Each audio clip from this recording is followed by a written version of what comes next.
Hello， 大家好，这里是 Outer Audio 异想空间，我是博巴。我们这个频道会为您带来各种跟声音有关的科技产品介绍，包括产品测试、主观体验分享等，让你在茫茫科技产品宇宙中找到专属于你个人的异想空间。所以就赶快订阅起来，这样才能收到我们最新的影片通知哦。今天为大家带来 JBL 2025年全新迭代的更新商品。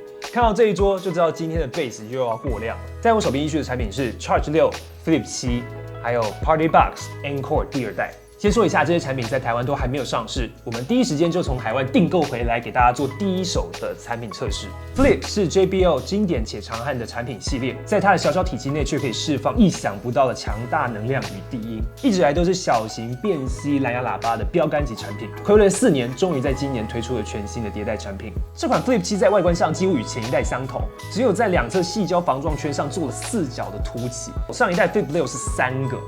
官方说这样可以增强它的防撞性能，如果是这样讲的话，下一代 Flip 8可能就有5个凸起喽。哇，真不赖！剩下的差异呢，就只剩下经典的 JBL logo 的橘色立体倒角变厚了一点。感觉他们的脸皮也变得蛮厚。吊环设计从上代的编织绳改成像是安全带的插扣式吊环，而且有额外给一个金属登山扣可以更换，算是比较实用的更新点了。Flip 7从上代的蓝牙 5.1 升级到了 5.4， 在连接性与距离上面都得到了蛮大的提升。想不到在现在连蓝牙喇叭的 AUX 接口都在搞失重的年代，它竟然还提供了 USB 的直连，可以让你用无损的方式连接手机。虽然不像 3.5 毫米接口这么泛用，但是给手机连接就是刚刚好。长按播放键再插入电源线就可以直接连接。防水性能从上一代的 IP67 到这代的 IP68， 基本上再也不用担心泼溅跟入水的问题，户外活动更放心。Flip 7配备了一颗10瓦的高音扬声器，一颗比前代多5瓦的25瓦低音扬声器，总功率来到了35瓦，续航力来到了16个小时，完全充电时间2.5小时，能在这么小型的体积内塞入35瓦的功率，续航时间16小时，还防尘防水的蓝牙喇叭，其实在市面上也非常难找到竞争对手。音质部分我们就直接录给各位听，但是请注意哦，翻录的音质都仅供参考，实际上还是要以自己的耳朵去听会比较准哦。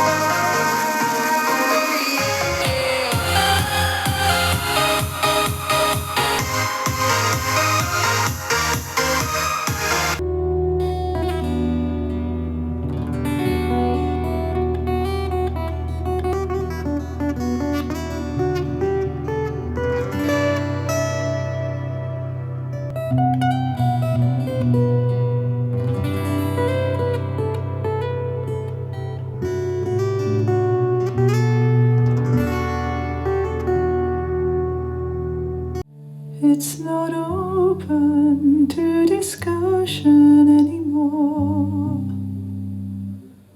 He's out again tonight, and I'm alone once more.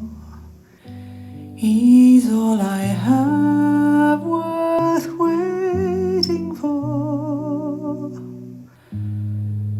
but baby plays around.自己觉得跟上一代相比的话 ，Flip 7的解析力又更上一层楼，整体也偏向中高频的调音，相对来讲低频的部分就比较收敛一点。可能会有一些喜欢暴力 Bass 的使用者会觉得这一代可能退步了，但是其实我们还是可以透过 JBL Portable App 去调整它的 EQ 曲线。整体来讲，这2代呢都还是维持了 JBL 传统的美式调音风格，适合动感、鼓点强烈的音乐。不过我个人还是比较喜欢前一代 Flip 6的温暖调音风格。低音的全面宽且动感十足 ，Flip 7的人声部分就显得比较刺耳了。低音虽然立体有弹性，但是感觉像是手指在戳，需要额外再进 App 调整一下。整体来说 ，Flip 7相比于上一代解析力更好，失真更少，在使用上更加的坚固且易用。但是在听感上，人声的部分还是相对刺耳 ，EQ 调整一下会比较好。想知道它的真实音质表现的话，建议还是现场聆听会比较准确哦。其实基本上 Charge 6就是 Flip 7的放大版，但是多了几个额外功能。它配备了30瓦的低音扬声器跟10瓦的高音扬声器，输出功率来到了40瓦，跟 Flip 7只差了5瓦。可见在音量上，两者并没有巨大的差异。但是因为体积增大，声场的宽度就会再增加，续航力来到一整天的24小时。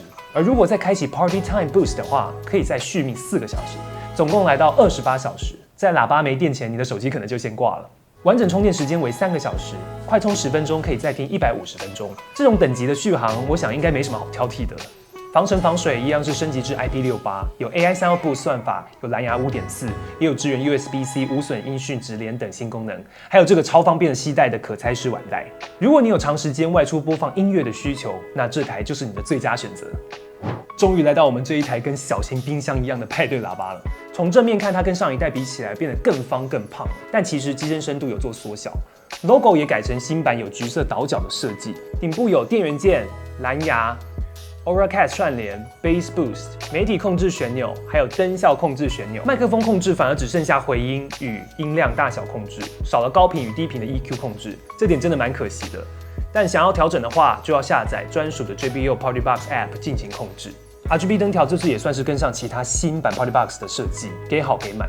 作为派对喇叭的霸权品牌，这绝对是与其他家拉开极大差距的设计。总共100瓦的输出功率，支援蓝牙 5.4， 续航时间来到15小时，也可以额外加购一个备用电池，或是使用快充10分钟来获得额外80分钟的播放时间。它总共配备2支无线麦克风，采 USB-C 充电，可以连续使用10个小时。这个麦克风拿起来非常的轻，也是为了长时间握持所设计的。那这台 Anchor 2给我的感觉呢，就是麦克风收音非常清晰，虽然是附赠的麦克风，但是做工与品质完全不马虎，非常适合有室内小空间演讲、卡拉 OK 使用。唱完我都心动了。那以上就是这次2025 JBL 全新推出的蓝牙喇叭的完整介绍。不知道有没有让大家对于即将上市的新品心动呢？欢迎留言告诉我们你的看法哦。我们之后也会将这台 Flip 7抽奖出去，想要参加抽奖的朋友可以订阅、按赞、加分享，随时追踪我们的最新动态哦。我们下支影片见，拜拜。